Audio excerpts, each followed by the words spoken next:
গেল বছর ভারত থেকে বাংলাদেশে আসেন ফাল্গুনী রায়। উদ্দেশ্য এদেশে থাকা 2 সন্তানকে দেখা। পরিকল্পনা মাফিক পৌঁছে যান ঝালকাঠি জেলায়, কিন্তু সেখানেই ঘটে বিপত্তি। আটক হন বিজিবির হাতে। ঘটনার শুরু 2025 সালের জুন মাসে।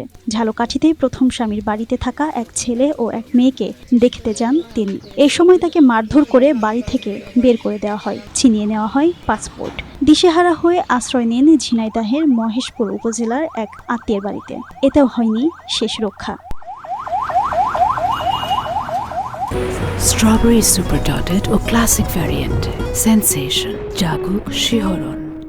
পাসপোর্ট ছাড়া ভারতীয় নাগরিক আশ্রয় নেওয়ার খবর এলাকায় ছড়িয়ে পড়ে। তথ্য পৌঁছে যায় বিজিবি পর্যন্ত।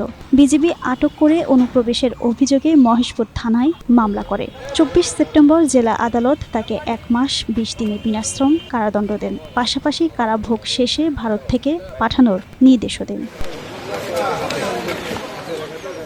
সাজা শেষে ভারতীয় দূতাবাসের সঙ্গে যোগাযোগ করা হয়। যাচাই বাছাইয়ের পর ভারতীয় দূতাবাস 2025 সালের ডিসেম্বর তাকে দেশে ফেরানোর জন্য ছাড়পত্র দেয়। পরে 2026 সালের জানুয়ারির মধ্যভাগে বাংলাদেশের স্বরাষ্ট্র মন্ত্রণালয়ের সুরক্ষা বিভাগ থেকেও চূড়ান্ত অনুমোদন আসে। তবে ফেব্রুয়ারিতে ছিল ত্রয়োদশ জাতীয় সংসদ নির্বাচন, সেখানে আটকে যায় পাস।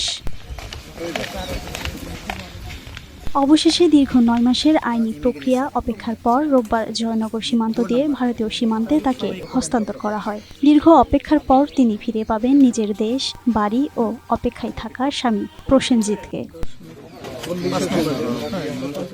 ফাল্গুনী রায়ের এই দীর্ঘ পথ চলা শুধু আইনি জটিলতা নয়, এটি একজন নারীর অনিশ্চয়তার সংগ্রাম এবং শেষ পর্যন্ত বাড়ি ফেরার মানবিক গল্প, যা দাগ টেনেছে মানুষের হৃদয়ে।